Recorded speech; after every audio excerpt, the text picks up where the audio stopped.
4927.33 गज की जगह जिहड़ी है यह फिरोज गांधी मार्केट का पार्ट है। नगर सुधार ट्रस्ट लुधियाना ने कौडियां के भाव 27 रुपए गज अलॉट की। बाकी प्रॉपर्टी भावें एससीओ ने बूथ ने उन्होंने 349 रुपीज गज जी है अलॉटमेंट की गई सी। किसी किस्म की भी कमर्शलाइजेशन या ये तो कमाई नहीं की जा सकती। इन्होंने यह जी अलॉटमेंट हुई सी 12 मई 1976 हुई सी और 27 रुपए गज के हिसाब नाल हुई सी। मैं फेक ट्रस्ट करना क्योंकि जेडे काम लिए अलॉट हुई वो काम नहीं किया। पंडित जवाहर लाल नेहरू जी के नाम एक फेक ट्रस्ट इन्होंने ट्रस्टिया ने बनाया जिसका नाम देता इन्होंने नेहरू सिद्धांत केंद्र ट्रस्ट। इत्थे इनलीगल बिल्डिंग गैर कानूनी दुकाना जी कि 30 दुकाना इन्होंने गैर कानूनी बनाई ने फिरोज गांधी मार्केट साइड देख सकते हो। राह भी इन्होंने अलाउड नहीं है। जे आप साइड की दुकाना की गल करिए 10 थले तो 20 ऊपर गैर कानूनी 30 दुकाना इन्होंने बना लिया। हुण ICICI बैंक को किराए पे है, मोटा किराया लखां दे विच वसूलिया जाता। जी इनलीगल बिल्डिंग बनाई इसका नक्शा भी पास नहीं, ਇਹਦੇ ਉੱਤੇ ਇਹ प्रॉपर प्रॉपर्टी टैक्स भी नहीं पे करते। नेहरू सिद्धांत केंद्र ट्रस्ट की अलॉटमेंट इस लैंड की 4927.33 गज की कैंसल की जाए। लाख तो लैके 1.5 लाख रुपया एक फंक्शन का लेंदे ने। ਇਹਦਾ मतलब है इलीगल स्ट्रक्चर 1976 तो 2021 तक एग्जिस्ट कर रहा है। इन्हां दी जिहड़ी मिली भुगत है नगर सुधार ट्रस्ट दे अंदरले अफसरां नाल।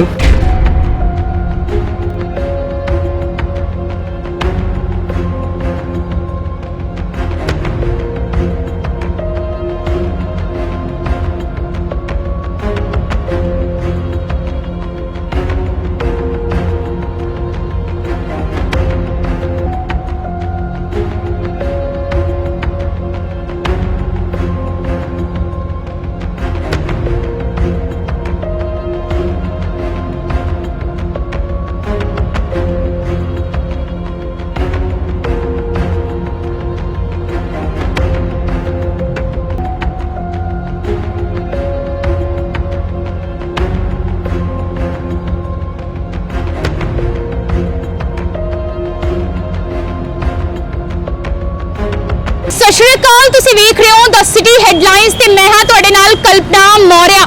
इस टाइम मौजूद आ लुधियाना के फिरोज गांधी मार्केट विखे जो नेहरू सिद्धांत केंद्र मौजूद है। इस चीज़ नूं लैके जे गल करिए नेहरू सिद्धांत केंद्र की जे गल करिए इस चीज़ नूं लैके RTI दे विच कुछ अहम खुलासे होए ने। तुसीं सुन के हैरान हो जाओगे कि जब इस केंद्र नूं खोलण तो पहला जो कई साल पहला जिहड़ी जमीन है कौडियां दे भाव खरीदी गई सी ते उदों गल होई सी कि इसनूं जिहड़े लोकां दे वैलफेयर दे लई जिहड़ी जमीन है इस्तेमाल कीती जाएगी, इस ते जिहड़ी कोई भी कमर्शियल एक्टिविटी नहीं होएगी। पर हुण गल हुंदी है कि कौडियां दे भाव जो जमीन खरीदी उस दे नाल जिहड़े उसी जमीन नूं इस्तेमाल करके लखां करोड़ां दा मुनाफा कमाया जा रहा है। बिल्कुल RTI दे विच जिहड़े अहम खुलासे होए ने। ये जिहड़ी RTI है बीजेपी दे सीनियर आगू विनीतपाल सिंह मोंगा जी वालों जिहड़ी पाई गई सी उसदे विच की कुछ चीज़ां निकल के सामने आईयां ने। जरूर गलबात करांगे इस टाइम उन्हां दी टीम ते इस दे नाल ही बीजेपी दे सीनियर आगू विनीतपाल सिंह मोंगा जी भी मौजूद ने। सर देखा जाए नेहरू सिद्धांत केंद्र नूं लैके तुहाडे वालों RTI पाई गई गल हुई कि कौडियां दे भाव जमीन खरीदी गई सी। ये भी गल सी कि कमर्शियल एक्टिविटी नहीं की जाएगी, लोगों के वेलफेयर वास्ते इस्तेमाल होएगी जमीन ते हुण लखां करोड़ां दा मुनाफा कमाया जा रहा है। किवें हो रहा है सब कुछ ते शुरुआत तो जरूर लोगों को ये जानकारी चाहिए होएगी कि किन्ने रुपए गज के हिसाब नाल इन्हां जमीन खरीदी हुण किवें जिहड़ा इस तो मुनाफा कमा रहे हैं। देखो जिथे नगर सुधार ट्रस्ट दी बिल्डिंग है उहदे नाल ही एडजॉइनिंग जिहड़ी है 4927.33 गज की जगह जिहड़ी है यह फिरोज गांधी मार्केट का पार्ट है। ਅਤੇ ਇਹ ਜਿਹੜੀ ਫਿਰੋਜ਼ ਗਾਂਧੀ ਮਾਰਕੀਟ ਦੀ ਟਾਊਨ ਪਲਾਨਿੰਗ ਸਕੀਮ ਹੈ ਇਹ ਲੁਧਿਆਣਾ ਇੰਪਰੂਵਮੈਂਟ ਟਰਸਟ ਨਗਰ ਸੁਧਾਰ ਟਰਸਟ ਦੀ 13 ਏਕੜ ਦੀ ਸਕੀਮ ਹੈ। ਹੁਣ ਇਹ ਲੈਂਡ ਜਿਹੜੀ 4927.33 ਗਜ ਦੀ ਲੈਂਡ ਹੈ ਉਹ ਨਹਿਰੂ ਸਿਧਾਂਤ ਕੇਂਦਰ ਟਰਸਟ ਨੂੰ अपना नगर सुधार ट्रस्ट लुधियाना ने कौडियां दे भाव 27 रुपए गज अलॉट की, जिथे कि बाकी प्रॉपर्टी भावें SCO ने बूथ ने उन्होंने 349 रुपीज़ गज जी है अलॉटमेंट की गई सी। ਹੁਣ ਤੁਸੀਂ ਦੇਖੋ ਜਿਹੜਾ ਇਹਨਾਂ ਨੂੰ 27 ਰੁਪਏ ਗਜ ਕੌਡੀਆਂ ਦੇ ਭਾਅ ਜਿਹੜੀ ਨਹਿਰੂ ਸਿਧਾਂਤ ਕੇਂਦਰ ਟਰਸਟ ਨੂੰ ਲੈਂਡ ਅਲਾਟ ਕੀਤੀ ਗਈ, ਉਹ ਜਿਹੜਾ ਰੇਟ ਹੈ 14 ਗੁਣਾ ਘੱਟ ਹੈ ਦੂਜਿਆਂ ਨੂੰ ਜਿੰਨੇ ਰੇਟ ਤੇ ਅਲਾਟ ਕੀਤੀ ਗਈ। ਤੇ ਕਿਹੜੇ ਕੰਮ ਲਈ ਅਲਾਟ ਕੀਤੀ ਗਈ, ਉਹ terms and conditions clear cut ਲਿਖਿਆ ਹੈ ਕਿ ਜਿਹੜੇ ਸਾਡੇ ਦੇਸ਼ ਦੇ ਮਹਿਰੂਮ ਪਹਿਲੇ ਪ੍ਰਧਾਨ ਮੰਤਰੀ ਮਾਨਯੋਗ ਪੰਡਤ ਜਵਾਹਰ ਲਾਲ ਨਹਿਰੂ ਜੀ ਦੇ ਪ੍ਰਿੰਸੀਪਲਸ ਆਈਡਲਸ ਨੂੰ ਪ੍ਰਮੋਟ ਕਰਨ ਲਈ ਇੱਕ ਐਜੂਕੇਸ਼ਨਲ ਇੰਸਟੀਚਿਊਟ ਬਣਾ ਕੇ ਪ੍ਰੋਪੇਗੇਟ ਕਰਨ ਲਈ ਉਹਦਾ ਪ੍ਰਚਾਰ ਪ੍ਰਸਾਰ ਕਰਨ ਲਈ ਇਹ ਦਿੱਤੀ ਗਈ। ਕਿਸੇ ਕਿਸਮ ਦੀ ਵੀ ਕਮਰਸ਼ਲਾਈਜੇਸ਼ਨ ਜਾਂ ਇਹਦੇ ਤੋਂ ਕਮਾਈ ਨਹੀਂ ਕੀਤੀ ਜਾ ਸਕਦੀ। ਲੇਕਿਨ ਇਹਨਾਂ ਨੇ ਕੀ ਕੀਤਾ, ਇਹਨਾਂ ਨੇ ਇਹ ਜਿਹੜੀ ਅਲਾਟਮੈਂਟ ਹੋਈ ਸੀ 12 ਮਈ 1976 ਨੂੰ ਹੋਈ ਸੀ ਔਰ 27 ਰੁਪਏ ਗਜ ਦੇ ਹਿਸਾਬ ਨਾਲ ਹੋਈ ਸੀ, ਕੌਡੀਆਂ ਦੇ ਭਾਅ ਹੋਗੀ। ਉਸ ਵੇਲੇ ਇਹ ਇੱਕ ਫੇਕ ਟਰਸਟ, ਮੈਂ ਇਹਨੂੰ ਫੇਕ ਟਰਸਟ ਕਹਿੰਦਾ ਕਿਉਂਕਿ ਜਿਹੜੇ ਕੰਮ ਲਈ ਅਲਾਟ ਹੋਈ ਉਹ ਕੰਮ ਨਹੀਂ ਕੀਤਾ। ਪੰਡਤ ਜਵਾਹਰ ਲਾਲ ਨਹਿਰੂ ਜੀ ਦੇ ਨਾਂ ਇੱਕ ਫੇਕ ਟਰਸਟ ਇਹਨਾਂ ਦੀ ਟਰਸਟੀਆਂ ਨੇ ਬਣਾਇਆ, ਜਿਹਦਾ ਨਾਮ ਦਿੱਤਾ ਇਹਨਾਂ ਨੇ ਨਹਿਰੂ ਸਿਧਾਂਤ ਕੇਂਦਰ ਟਰਸਟ। ਨਹਿਰੂ ਸਿਧਾਂਤ ਮਤਲਬ ਨਹਿਰੂ ਜੀ ਦੇ ਸਿਧਾਂਤਾਂ ਨੂੰ ਪ੍ਰਮੋਟ ਕਰਨ ਲਈ ਟਰਸਟ ਫਾਰਮ ਕੀਤਾ।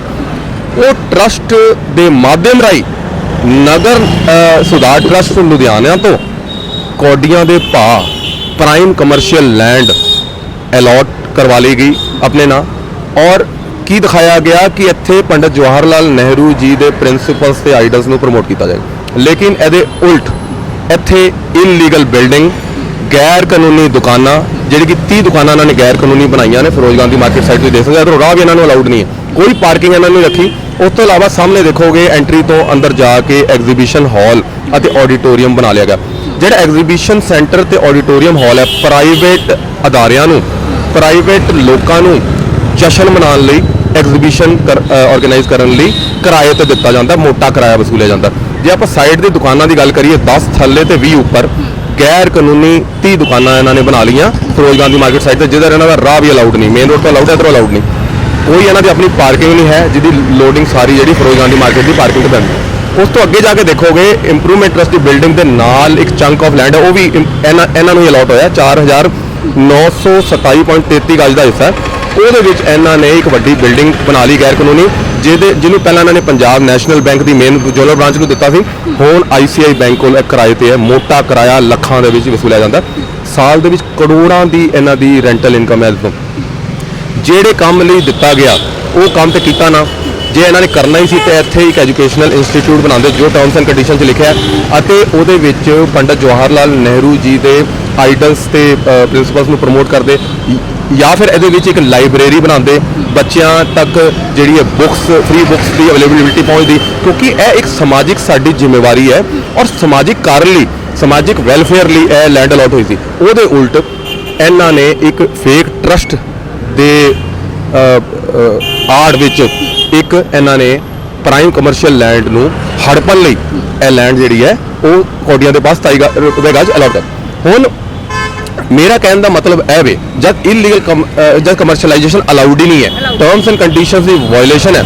ਕਲੌਜ਼ ਨੰਬਰ 5 ਇਹ ਦੇਖੋ, ਇੱਕ ਰਿਪਰੈਜ਼ੈਂਟੇਸ਼ਨ ਅੱਜ ਮਾਨਯੋਗ ਡਿਪਟੀ ਕਮਿਸ਼ਨਰ ਲੁਧਿਆਣਾ ਜੀ ਰਾਹੀਂ ਅਸੀਂ ਜਿਹੜਾ ਹੈ ਮੁੱਖ ਮੰਤਰੀ ਪੰਜਾਬ ਸਰਦਾਰ ਚਰਨਜੀਤ ਸਿੰਘ ਜੀ ਚੰਨੀ, ਉਸ ਤੋਂ ਇਲਾਵਾ local bodies minister government of Punjab, ਮਾਨਯੋਗ ਪ੍ਰਧਾਨ ਮੰਤਰੀ ਸ਼੍ਰੀ ਨਰਿੰਦਰ ਮੋਦੀ ਜੀ, ਚੀਫ ਵਿਜੀਲੈਂਸ ਅਫਸਰ ਜਿਹੜੇ ਆਪਣੇ chief justice Punjab and Haryana high court, ਪ੍ਰਧਾਨ ਮੰਤਰੀ ਨਰਿੰਦਰ ਮੋਦੀ ਜੀ ਨੂੰ ਭੇਜ ਰਹੇ ਹਾਂ, ਅਮਿਤ ਸ਼ਾਹ ਜੀ ਨੂੰ ਭੇਜ ਰਹੇ ਹਾਂ, ਜਗਤ ਪ੍ਰਕਾਸ਼ ਨੱਡਾ ਜੀ ਨੂੰ ਭੇਜ ਰਹੇ ਹਾਂ, ਅਸ਼ਵਨੀ ਸ਼ਰਮਾ ਜੀ ਨੂੰ, ਪੁਸ਼ਪਿੰਦਰ ਸਿੰਘਲ ਜੀ ਨੂੰ, ਸਾਰਿਆਂ ਨੂੰ ਇਹ ਕਾਪੀ ਭੇਜ ਰਹੇ ਹਾਂ। ਇਹਦੇ 'ਚ ਮੈਂ ਤੱਥਾਂ ਦੇ ਆਧਾਰ ਤੇ ਗੱਲ ਕੀਤੀ ਹੈ ਤੇ ਮੰਗ ਕੀਤੀ ਹੈ। ਸਾਡੇ 4 ਬੰਦਿਆਂ ਦਾ ਅੱਜ ਜਿਹੜਾ ਵਫਦ ਹੈ DC ਸਾਹਿਬ ਨੂੰ ਮਿਲਿਆ ਤੇ ਜ਼ਿਲ੍ਹਾ ਮਾਲ ਅਫਸਰ ਰਾਹੀਂ ਅਸੀਂ ਇਹ ਮੰਗ ਪੱਤਰ DC ਸਾਹਿਬ ਨੂੰ ਦਿੱਤਾ ਕਿ ਪੰਜਾਬ ਸਰਕਾਰ ਤੋਂ ਹਾਈ ਲੈਵਲ ਵਿਜੀਲੈਂਸ ਇਨਕੁਆਇਰੀ ਇਸ ਘੁਟਾਲੇ 'ਚ ਕਰਾਈ ਜਾਵੇ ਅਤੇ ਸੈਂਟਰਲ ਗਵਰਨਮੈਂਟ ਤੋਂ CBI ਇਨਕੁਆਇਰੀ ਕਰਾਈ ਜਾਏ, ਤਾਂ ਕਿ ਜਿਹੜੇ ਇਹਦੇ ਵਿੱਚ ਕਾਂਗਰਸੀ ਮੰਤਰੀ, ਨਗਰ ਸੁਧਾਰ ਟਰਸਟ ਦੇ ਅਫਸਰ, ਨਗਰ ਨਿਗਮ ਦੇ ਅਫਸਰ ਅਤੇ ਜਿਹੜੇ ਇਹ 9 ਟਰਸਟੀਜ਼ ਨੇ ਨਹਿਰੂ ਸਿਧਾਂਤ ਕੇਂਦਰ ਟਰਸਟ ਦੇ, ਜਿਹਦੇ ਵਿੱਚ ਪਹਿਲੇ ਨੰਬਰ ਤੇ ਨੇ ਉਸ ਵੇਲੇ ਦੇ ਰਾਜ ਸਭਾ ਕਾਂਗਰਸ MP ਸਤਪਾਲ ਮਿੱਤਲ ਜੀ, ਸੈਕੰਡ ਨੰਬਰ ਤੇ ਉਸ ਵੇਲੇ ਟਰਸਟੀ ਸੀਗੇ ਜਿਹੜੇ ਰਾਕੇਸ਼ ਪਾਂਡੇ ਜੀ ਲੁਧਿਆਣਾ ਨਾਰਥ ਦੇ ਕਾਂਗਰਸ ਦੇ MLA ਨੇ, ਉਹਨਾਂ ਦੇ ਫਾਦਰ ਜੋਗਿੰਦਰ ਪਾਲ ਪਾਂਡੇ ਜੀ। ਉਸ ਤੋਂ ਇਲਾਵਾ 7 ਹੋਰ ਟਰਸਟੀ ਨੇ ਜਿਹੜੇ ਸਾਰੇ ਕਾਂਗਰਸੀ ਲੀਡਰ ਨੇ। ਹੁਣ ਫਰਦਰ ਜਿਹੜੇ ਟਰਸਟੀਜ਼ ਨੇ ਉਹਨਾਂ ਦੀ ਪ੍ਰੋਜਨੀ, ਉਹਨਾਂ ਦੇ ਬੱਚੇ ਨੇ। ਕਹਿਣ ਦਾ ਮਤਲਬ ਅਜੇ ਵੀ ਇਹਦਾ ਕੰਟਰੋਲ ਜਿਹੜਾ ਟੋਟਲ ਜਿਹੜਾ ਹੈ ਕਾਂਗਰਸੀ ਲੀਡਰਸ ਕੋਲ ਹੈ। ਔਰ ਇਹ ਮੇਨ ਜਿਹੜਾ ਟਰਸਟੀ ਇਹਨਾਂ ਦੇ ਨੇ ਜਿਹੜਾ ਸਤਪਾਲ ਮਿੱਤਲ ਜੀ, ਜਿਨ੍ਹਾਂ ਦੇ ਬੱਚਿਆਂ ਦਾ ਏਅਰਟੈਲ ਗਰੁੱਪ ਹੈ, ਭਾਰਤੀ ਗਰੁੱਪ ਹੈ, ਤੁਹਾਨੂੰ ਪਤਾ ਹੈ, ਇਹ ਬੀਟਲ ਗਰੁੱਪ ਦਾ ਮੇਨ ਇਹਦਾ ਕੰਟਰੋਲ ਹੈ। ਹੁਣ ਇਹਨਾਂ ਨੇ ਜਿਹੜੀ ਹੈ ਇਲੀਗਲ ਬਿਲਡਿੰਗ ਬਣਾਈ, ਇਹਦਾ ਨਕਸ਼ਾ ਵੀ ਪਾਸ ਨਹੀਂ, ਤੁਸੀਂ ਅਸੀਂ ਅੰਦਰੋਂ ਰਿਕਾਰਡ 'ਚ ਆਰਟੀਆਈ 'ਚ ਕਢਾਇਆ, ਇਹਦੀ ਜਿਹੜੀ ਇਹਦਾ ਜਿਹੜਾ ਨਕਸ਼ਾ ਵੀ ਹੈ ਉਹ ਵੀ ਜਿਹੜਾ ਹੈ ਅੰਦਰੋਂ ਅਪਰੂਵ ਨਹੀਂ ਹੈ, ਨਾ ਨਗਰ ਸੁਧਾਰ ਟਰਸਟ ਨੇ ਕੀਤਾ, ਨਾ ਨਗਰ ਨਿਗਮ ਨੇ ਕੀਤਾ। ਇਹਦੇ ਉੱਤੇ ਇਹ ਪ੍ਰੋਪਰ ਪ੍ਰਾਪਰਟੀ ਟੈਕਸ ਵੀ ਨਹੀਂ ਪੇ ਕਰਦੇ, ਇਹਦਾ ਵੀ ਅਸੀਂ ਆਰਟੀਆਈ 'ਚ ਰਿਕਾਰਡ ਕਢਾਇਆ। ਇਹ ਅੰਡਰ ਵੈਲਿਊ ਕਰਕੇ ਇਹਦੀ ਪ੍ਰਾਪਰਟੀ ਟੈਕਸ ਪੇ ਕਰਦੇ ਨੇ, ਪ੍ਰਾਪਰਟੀ ਟੈਕਸ ਦੀ ਵੀ ਚਪਤ ਲਾਉਂਦੇ ਨੇ, ਸਰਕਾਰੀ ਖਜ਼ਾਨੇ ਨੂੰ ਚਪਤ ਲਾਉਂਦੇ ਨੇ। ਤੇ ਅਸੀਂ ਉਹਨਾਂ ਤੋਂ ਮੰਗ ਕੀਤੀ ਕਿ ਇਹਦੀ high level CBI inquiry, vigilance inquiry ਕਰਾ ਕੇ ਇਹ ਜਿਹੜੀ ਲੈਂਡ ਦੀ ਅਲੋਟਮੈਂਟ, ਕਿਉਂਕਿ ਜਿਹੜੇ ਕੰਮ ਲਈ ਦਿੱਤਾ ਗਿਆ ਸੀ ਉਹ ਨਹੀਂ ਕੀਤਾ ਗਿਆ, ਨਹਿਰੂ ਜੀ ਸਿਧਾਂਤਾਂ ਨੂੰ ਪ੍ਰਮੋਟ ਕਰਨ ਲਈ ਇਹਨਾਂ ਨੇ ਅੱਜ ਤੱਕ ਇੱਕ ਵੀ ਉਪਰਾਲਾ ਨਹੀਂ ਕੀਤਾ, ਕੋਈ ਇੱਥੇ ਐਜੂਕੇਸ਼ਨ ਇੰਸਟੀਟਿਊਟ ਨਹੀਂ ਕੀਤਾ ਖੋਲਿਆ। ਇਸ ਕਰਕੇ ਇਹ ਕਿਉਂਕਿ ਕਮਰਸ਼ਲਾਈਜੇਸ਼ਨ ਕਰ ਰਹੇ ਨੇ, ਇਲੀਗਲ ਕਮਰਸ਼ਲਾਈਜੇਸ਼ਨ ਕਰ ਰਹੇ ਨੇ, ਨਾ ਕੋਈ ਨਕਸ਼ਾ ਪਾਸ ਹੈ ਨਾ ਕੁਛ ਹੈ, ਗੈਰ ਕਾਨੂੰਨੀ ਕਰੋੜਾਂ ਰੁਪਏ ਦੀ ਰੈਂਟਲ ਇਨਕਮ ਜਨਰੇਟ ਕਰ ਰਹੇ ਨੇ। ਇਸ ਕਰਕੇ ਇਹ ਨਹਿਰੂ ਸਿਧਾਂਤ ਕੇਂਦਰ ਟਰਸਟ ਦੀ ਅਲੋਟਮੈਂਟ ਇਸ ਲੈਂਡ ਦੀ 4927.33 ਗਜ ਦੀ ਕੈਂਸਲ ਕੀਤੀ ਜਾਵੇ। ਸਰ ਇੱਕ ਸਵਾਲ ਇਹ ਵੀ ਹੋਏਗਾ ਕਿ ਜਿਹੜੇ ਇਹਨਾਂ ਨੇ ਹਾਲ ਬਣਾਏ ਹੋਏ ਜਿੱਥੇ ਐਗਜ਼ੀਬਿਸ਼ਨ ਕਰਵਾਉਂਦੇ ਨੇ, ਬਾਕੀ ਸੈਮੀਨਾਰਸ ਵਗੈਰਾ ਲੱਗਦੇ ਨੇ ਕਮਰਸ਼ੀਅਲ ਵਾਸਤੇ, ਤੇ ਉਹਦਾ ਕੀ ਅਗਰ ਅੰਦਾਜ਼ਾ ਲਗਾਇਆ ਜਾਵੇ ਤੇ ਇੱਕ ਦਿਨ ਦਾ ਕਿੰਨਾ ਕੁ ਰੈਂਟ ਲੈ ਲੈਂਦੇ ਹੋਣਗੇ? ਦੇਖੋ ਤੁਸੀਂ ਜੇ ਐਗਜ਼ੀਬਿਸ਼ਨ ਹਾਲ ਦੀ ਗੱਲ ਕਰੋ ਜਾਂ ਫਿਰ ਆਪਣਾ ਆਡੀਟੋਰੀਅਮ ਦੀ ਗੱਲ ਕਰੋ, ਇਹਦੇ ਵਿੱਚ ਪ੍ਰਾਈਵੇਟ ਫੰਕਸ਼ਨ ਹੁੰਦੇ ਨੇ, ਕਈ ਵਾਰੀ ਬੱਚਿਆਂ ਦੇ ਬਰਥਡੇ ਵੀ ਹੁੰਦੇ ਨੇ, ਉਹ ਵੀ ਬੁੱਕ ਕਰ ਲੈਂਦੇ ਨੇ। ਕਈ ਵਾਰੀ ਇਹਨਾਂ ਨੇ ਜਿਵੇਂ ਕਿ ਕਿਸੇ ਸਕੂਲ ਨੇ ਫੰਕਸ਼ਨ ਕਰਨਾ ਹੋਏ, ਉਹ ਇਹ ਅਰਾਊਂਡ ਲੈ ਕੇ ਚਲੋ ਕਿ ਲੱਖ ਤੋਂ ਲੈ ਕੇ 1.5 ਲੱਖ ਰੁਪਈਆ ਇੱਕ ਫੰਕਸ਼ਨ ਦਾ ਲੈਂਦੇ ਨੇ। ਸਮਝ ਲਓ ਜਿਸ ਤਰ੍ਹਾਂ ਮੈਰਿਜ ਪੈਲੇਸ ਚੱਲਦੇ ਨੇ ਉਸ ਤਰ੍ਹਾਂ ਚਲਾ ਰਹੇ ਨੇ, ਇਹਦਾ ਮਤਲਬ ਕਮਰਸ਼ੀਅਲ ਐਕਟੀਵਿਟੀ ਕਰ ਰਹੇ ਨੇ। ਜੇ ਆਪਾਂ ਐਗਜ਼ੀਬਿਸ਼ਨ ਦੀ ਗੱਲ ਕਰ ਲਈ ਉਹਦਾ ਵੀ ਇਹੀ ਹਾਲ ਹੈ। ਦੁਕਾਨਾਂ ਦਾ ਵੀ ਇਸੇ ਤਰੀਕੇ, ਜੇ ਦੁਕਾਨਾਂ ਦੀ ਗੱਲ ਕਰੋ ਤੇ ਇਹਨਾਂ ਨੇ ਦੁਕਾਨਾਂ ਦੇ ਵਿੱਚ ਮੋਸਟਲੀ ਦੁਕਾਨਾਂ ਜਿਹੜੀਆਂ ਪਗੜੀ ਦੇ ਉੱਤੇ ਵੇਚ ਦਿੱਤੀਆਂ। ਪਗੜੀ ਹੁੰਦੀ ਹੈ ਕਿ ਜਿਹੜਾ ਪੁਰਾਣਾ ਟਾਈਮ ਹੁੰਦਾ ਸੀਗਾ ਕਿ ਲਓ ਜੀ ਪਹਿਲਾਂ ਹੀ 15 20 ਲੱਖ 25 ਲੱਖ ਰੁਪਏ ਦੇ ਦਿਓ, ਉਸ ਤੋਂ ਬਾਅਦ ਰੈਂਟ ਜਿਹੜਾ ਤੁਹਾਨੂੰ ਨੋਮੀਨਲ 2-3 ਹਜ਼ਾਰ ਜਾਂ 4 ਹਜ਼ਾਰ ਰੁਪਏ ਦੇਣਾ ਪਏਗਾ, ਉਸ ਤਰੀਕੇ ਨਾਲ ਦਿੱਤੀਆਂ। ਹੁਣ ਇੱਕ ਬੰਦੇ ਤੋਂ ਦੂਜੇ ਬੰਦੇ ਨੂੰ ਪਗੜੀ ਟ੍ਰਾਂਸਫਰ ਹੁੰਦੀ ਰਹਿੰਦੀ ਹੈ, ਔਰ ਅੰਦਰ ਵੀ ਜਿਹੜੀ ਟ੍ਰਾਂਸਫਰ ਫੀਸ ਹੈ ਅੰਦਰ ਜਿਹੜਾ ਨਵਾਂ ਲੈਂਦਾ ਉਹਨੂੰ ਦੇਣੀ ਪੈਂਦੀ ਹੈ। ਉਸ ਤੋਂ ਇਲਾਵਾ ਅੱਗੇ ਤੁਸੀਂ ਦੇਖੋਗੇ ਪਹਿਲਾਂ ਜਿਹੜੀ ਉੱਥੇ ਪੀਐਨਬੀ ਬੈਂਕ ਨੂੰ ਜ਼ੋਨਲ ਆਫਿਸ ਨੂੰ ਵੱਡੀ ਜੋ ਬਿਲਡਿੰਗ ਸਾਹਮਣੇ ਹੈਗੀ ਹੈ ਉਹ ਬਣਾ ਕੇ ਗੈਰ ਕਾਨੂੰਨੀ ਬਿਲਡਿੰਗ ਬਣਾ ਕੇ ਪੀਐਨਬੀ ਬੈਂਕ ਨੂੰ ਦਿੱਤਾ, ਹੁਣ ਇਹਨਾਂ ਨੇ ਆਈਸੀਆਈ ਬੈਂਕ ਨੂੰ ਦਿੱਤਾ। ਉੱਥੋਂ ਲੈ ਕੇ ਇੱਥੇ ਤੱਕ ਟੋਟਲ ਇਲੀਗਲ ਕਮਰਸ਼ਲਾਈਜੇਸ਼ਨ ਹੋ ਰਹੀ ਹੈ। ਇਹਨਾਂ ਦੀ ਆਪਣੀ ਕੋਈ ਪਰਸਨਲ ਪਾਰਕਿੰਗ ਨਹੀਂ ਹੈ, ਸਾਰਾ ਲੋਡਿੰਗ ਫਿਰੋਜ਼ ਗਾਂਧੀ ਮਾਰਕੀਟ ਤੋਂ ਹੈ। ਇਹਦਾ ਮਤਲਬ ਹੈ ਇਲੀਗਲ ਸਟਰਕਚਰ 1976 ਤੋਂ 2021 ਤੱਕ ਐਗਜ਼ਿਸਟ ਕਰ ਰਿਹਾ। ਉਹ ਕਿਸ ਤਰ੍ਹਾਂ ਐਗਜ਼ਿਸਟ ਕਰ ਰਿਹਾ? ਇਹਨਾਂ ਦੀ ਇਹ ਤਾਂ ਹੀ ਐਗਜ਼ਿਸਟ ਕਰ ਰਿਹਾ ਕਿਉਂਕਿ ਇਹਨਾਂ ਦੀ ਜਿਹੜੀ ਮਿਲੀ ਭੁਗਤ ਹੈ ਨਗਰ ਸੁਧਾਰ ਟਰਸਟ ਦੇ ਅੰਦਰਲੇ ਅਫਸਰਾਂ ਨਾਲ, ਕਿਉਂਕਿ ਨਗਰ ਸੁਧਾਰ ਟਰਸਟ ਨੂੰ ਡੈਨ ਆਫ ਕਰਪਸ਼ਨ ਕਿਹਾ ਜਾਂਦਾ ਹੈ, ਕਰਪਸ਼ਨ ਦਾ ਅੱਡਾ ਸਭ ਤੋਂ ਵੱਡਾ ਨਗਰ ਸੁਧਾਰ ਟਰਸਟ। ਤੁਸੀਂ ਦੇਖਿਆਗਾ ਪਿੱਛੇ ਅਸੀਂ ਖੁਲਾਸਾ ਕੀਤਾ ਸੀਗਾ ਕਿ 350 ਕਰੋੜ ਦੀ ਪ੍ਰਾਪਰਟੀ ਜਿਹੜੀ ਨਿਹਤ 98 ਕਰੋੜ ਚ ਮਾਲਟਨ ਐਕਸਚੇਂਜ ਰੋਡ ਤੇ, ਇਹ ਸਾਰੇ ਘੁਟਾਲੇ ਨਗਰ ਸੁਧਾਰ ਟਰਸਟ ਦੇ ਅੰਦਰ ਹੁੰਦੇ ਨੇ ਤੇ ਇਹਨਾਂ ਦੇ ਅਫਸਰ ਉਹਦੇ ਚ ਇਨਵੋਲਡ ਨੇ। ਜਿਹੜੇ ਉਸ ਵੇਲੇ ਦੇ ਕਾਂਗਰਸੀ ਲੀਡਰ ਨੇ ਉਹ ਇਨਵੋਲਡ ਨੇ, ਜਿਹੜੇ ਨਹਿਰੂ ਸਿਧਾਂਤ ਕੇਂਦਰ ਦੇ ਟਰਸਟ ਦੇ ਅੰਦਰ ਸਨ ਉਹ ਵੀ ਕਾਂਗਰਸੀ ਲੀਡਰ ਨੇ ਸਾਰੇ, ਤੇ ਕਾਰਪੋਰੇਸ਼ਨ ਵੀ ਇਨਵੋਲਡ ਹੈ। ਜਿਹੜੀ ਆਰਟੀਆਈ ਪਾਈ ਗਈ ਇਹ ਤੁਸੀਂ ਬਾਕੀ ਸਾਰਿਆਂ ਦੇ ਧਿਆਨ ਦੇ ਵਿੱਚ ਵੀ ਲਿਆਂਦਾ, ਡੀਸੀ ਸਾਹਿਬ ਨੂੰ ਵੀ ਮੈਮੋਰੈਂਡਮ ਦਿੱਤਾ, ਬਾਕੀਆਂ ਨੂੰ ਵੀ ਕੰਪਲੇਂਟਸ ਪਾ, ਅੱਗੇ ਕੀ ਹੋਏਗਾ? ਅੱਗੇ ਤੁਹਾਨੂੰ ਲੱਗਦਾ ਕਿ ਇਸ ਤੇ ਕੁਝ ਐਕਸ਼ਨ ਹੋਏਗਾ, ਕੁਝ ਚੀਜ਼ਾਂ ਨੂੰ ਸੁਧਾਰਿਆ ਜਾਏਗਾ ਕਿ ਅੱਗੇ ਕਿਵੇਂ ਕਰੋਗੇ ਅੱਗੇ ਤੁਸੀਂ? ਦੇਖੋ ਗੱਲ ਹੈ, ਸੱਚਾਈ ਨੂੰ ਬਹੁਤੇ ਦਿਨ ਕਵਰ ਅਪ ਨਹੀਂ ਕੀਤਾ ਜਾ ਸਕਦਾ। ਆਵਾਜ਼ ਉੱਠ ਗਈ ਹੈ, ਡੀਸੀ ਸਾਹਿਬ ਦੀ ਨੌਲੇਜ ਅਸੀਂ ਲੈਣ ਦੀ ਹੈ, ਮੰਗ ਕਰ ਲਈ ਹੈ ਸੀਬੀਆਈ ਅਤੇ ਵਿਜੀਲੈਂਸ ਇਨਕੁਆਇਰੀ ਦੀ। ਬਿਲਕੁਲ, ਤੇ ਅਸੀਂ ਗੱਲਬਾਤ ਕੀਤੀ ਬੀਜੇਪੀ ਦੇ ਸੀਨੀਅਰ ਆਗੂ ਵਿਨੀਤਪਾਲ ਸਿੰਘ ਮੋਂਗਾ ਜੀ ਨਾਲ, ਜਿਨ੍ਹਾਂ ਵੱਲੋਂ ਜੋ ਆਰਟੀਆਈ ਪਾਈ ਗਈ ਸੀ ਨਹਿਰੂ ਸਿਧਾਂਤ ਕੇਂਦਰ ਨੂੰ ਲੈ ਕੇ ਕਿ ਕਿਸ ਤਰੀਕੇ ਨਾਲ ਜਿਹੜਾ ਹੈ ਉਸ ਆਰਟੀਆਈ ਦੇ ਵਿੱਚ ਅਹਿਮ ਖੁਲਾਸੇ ਹੁੰਦੇ ਨੇ ਕਿ ਕੌਡੀਆਂ ਦੇ ਭਾਅ ਜਿਹੜੀ ਹੈ ਜ਼ਮੀਨ ਤਾਂ ਖਰੀਦ ਲਿੱਤੀ ਜਾਂਦੀ ਹੈ, ਪਰ ਉਸ ਤੋਂ ਬਾਅਦ ਉਦੋਂ ਗੱਲ ਇਹੀ ਹੁੰਦੀ ਹੈ ਕਿ ਕੋਈ ਕਮਰਸ਼ੀਅਲ ਐਕਟੀਵਿਟੀ ਨਹੀਂ ਹੋਏਗੀ, ਮੁਨਾਫਾ ਨਹੀਂ ਕਮਾਇਆ ਜਾਏਗਾ, ਲੋਕਾਂ ਦੀ ਵੈਲਫੇਅਰ ਵਾਸਤੇ ਇਸ ਜ਼ਮੀਨ ਦਾ ਇਸਤੇਮਾਲ ਕੀਤਾ ਜਾਏਗਾ। ਪਰ ਅੱਜ ਇਸੇ ਜਗ੍ਹਾ ਤੇ ਇਸੇ ਨਹਿਰੂ ਸਿਧਾਂਤ ਕੇਂਦਰ ਵਿਖੇ ਜੋ ਕਮਰਸ਼ੀਅਲ ਐਕਟੀਵਿਟੀਜ਼ ਹੋ ਰਹੀਆਂ, ਕਿਸ ਤਰੀਕੇ ਨਾਲ ਲੱਖਾਂ ਕਰੋੜਾਂ ਦਾ ਮੁਨਾਫਾ ਕਮਾਇਆ ਜਾ ਰਿਹਾ ਹੈ ਤੇ ਕਿਤੇ ਨਾ ਕਿਤੇ ਜੋ ਇਸ ਤਰੀਕੇ ਨਾਲ ਜੋ ਦਾਅਵੇ ਕੀਤੇ ਗਏ ਸੀ, ਜੋ ਵਾਅਦੇ ਕੀਤੇ ਗਏ ਸੀ, ਉਸ ਨੂੰ ਲੈ ਕੇ ਜੋ ਹੁਣ ਸਾਹਮਣੇ ਆ ਰਹੀਆਂ ਚੀਜ਼ਾਂ, ਉਸ ਚੀਜ਼ ਨੂੰ ਲੈ ਕੇ ਜਿਹੜਾ ਹੁਣ ਬੀਜੇਪੀ ਦੇ ਸੀਨੀਅਰ ਆਗੂ ਵਿਨੀਤਪਾਲ ਸਿੰਘ ਮੋਂਗਾ ਵੱਲੋਂ ਮੰਗ ਕੀਤੀ ਜਾ ਰਹੀ ਹੈ ਕਿ ਇਸ ਨੂੰ ਚੀਜ਼ ਨੂੰ ਲੈ ਕੇ ਜਾਂਚ ਵੀ ਜਿਹੜੀ ਹੈ ਹੋਣੀ ਚਾਹੀਦੀ ਹੈ ਤੇ ਉਸ ਤੋਂ ਇਲਾਵਾ ਜੋ ਬਣਦੀ ਕਾਰਵਾਈ ਹੈ ਉਹ ਵੀ ਕਰਨੀ ਚਾਹੀਦੀ ਹੈ। ਕੈਮਰਾਮੈਨ ਸੰਦੀਪ ਸਿੰਘ ਦੇ ਨਾਲ ਮੈਂ ਕਲਪਨਾ ਮੌਰਿਆ, ਵੇਖਦੇ ਰਹੋ ਦਾ ਸਿਟੀ ਹੈਡਲਾਈਨਸ।